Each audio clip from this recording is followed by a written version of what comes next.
The message will be taken in because it's in a story, and we listen and we pay attention to stories.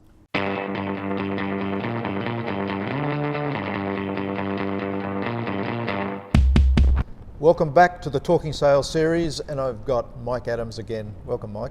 Thank you. Thank you very much for giving us your time and your expertise on storytelling and sales.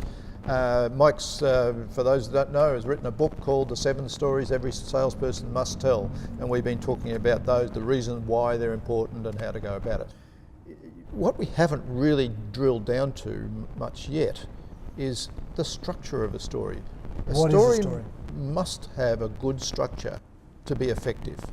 Well, the first thing it has to have is a sequence or events, or it's not even a story. A sequence of related events.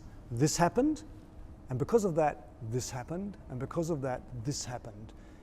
A lot of people use the word story, quite famous consulting companies as it happens. I received a consulting report recently, 11 pages of why use stories in technical sales.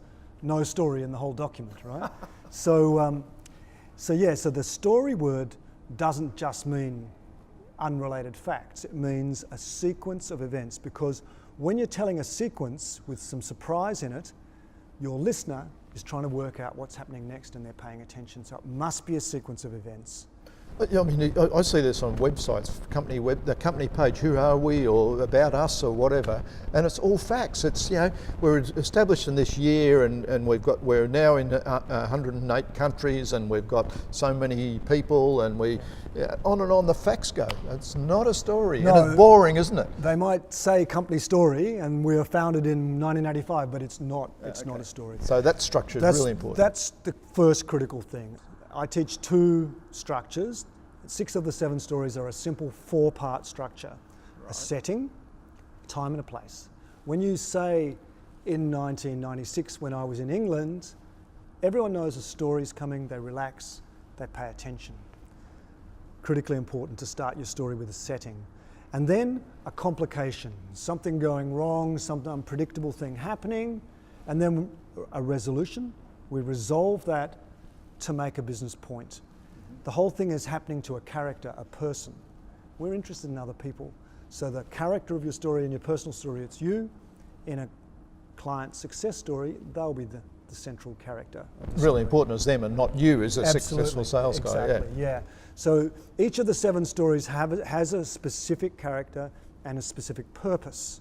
So the personal story, you are the character, and the purpose is to show you that I know what I'm doing, I can be trusted, and I'm an authority. So every story actually needs a message at the end, right? Something we learn from. It has to make a business point. We don't use the word story. We don't say, I'll tell you a story. We say, that reminds me of, and we tell a story. And the story itself should make the point. In other words, I tell a story in context of the conversation to make a point on what we're talking about. Otherwise, I'm just wasting your time. So, and just a couple of minutes that we're talking about little oral anecdotes, really, not great big Hollywood productions. Couple of minutes, sequence of events that passes a message over, and that message goes in almost subliminally, like the message will be taken in because it's in a story, and we listen and we pay attention to stories.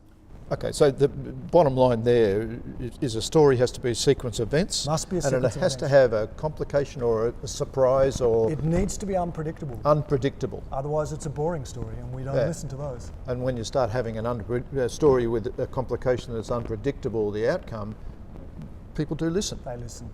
Exactly. Okay. Yes. Fantastic. So that's the structure. That's it. And as simple as that. Yes. You've got 4 steps in the process, and you've got to think about, you know, the fact that who is the character, wherever possible, make that a client. Yes, and make a business point. And make a business point that's of value as a key message. Yeah, it's relevant to the point you are in your current discussion. Okay.